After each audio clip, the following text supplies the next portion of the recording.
दिशा सालन मृत्यू प्रकरणामध्ये भाजप नेते नितेश राणेंना समन्स बजावण्यात आलेले आहे। मुंबई पोलिसांचं नितेश राणेंना चौकशीसाठी हजर राहण्यासाठी हे समन्स बजावण्यात आलेलं आहे। दिशा सालियन मृत्यूचे आपल्याकडे पुरावे आहेत असा दावा नितेश राणेंनी केला होता।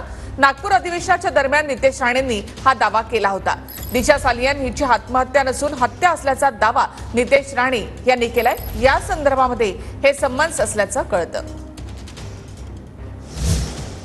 आणि सुशांत सिंगच्या मर्डर केसच्या दृष्टिकोनातून स्टेटमेंट देण्यासाठी आपल्याला यायला लागेल, या दृष्टिकोनातून माझी चर्चा झाली। मी त्यांना बोललो की मला अधिकृत समन तुम्ही पाठवा आणि मीही तयार आहे, कारण का मी पहिल्या दिवसापासून बोलतोय की दिशा सालियन आणि सुशांत सिंग राजपूतचा मर्डर झालेला आहे, खून झालेला आहे।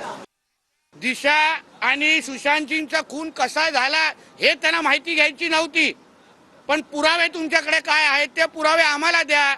आणि तेव्हा सातत्याने तिथून मातोश्रीवरून त्यांना कॉल येत होता, ते आम्हाला जाणवत होते। मी स्वतः काही गोष्टी तेव्हा बघितल्या होत्या। तर या सगळ्याची जी काही लपवाछुपी त्यावेळी झाली, आदित्य ठाकरेला वाचवण्याचा जो काही प्रकार झाला, या सगळीची जी सत्य माहिती आहे ती आता मी मुंबई पोलिसांना SITच्या समोर मी देणार आहे।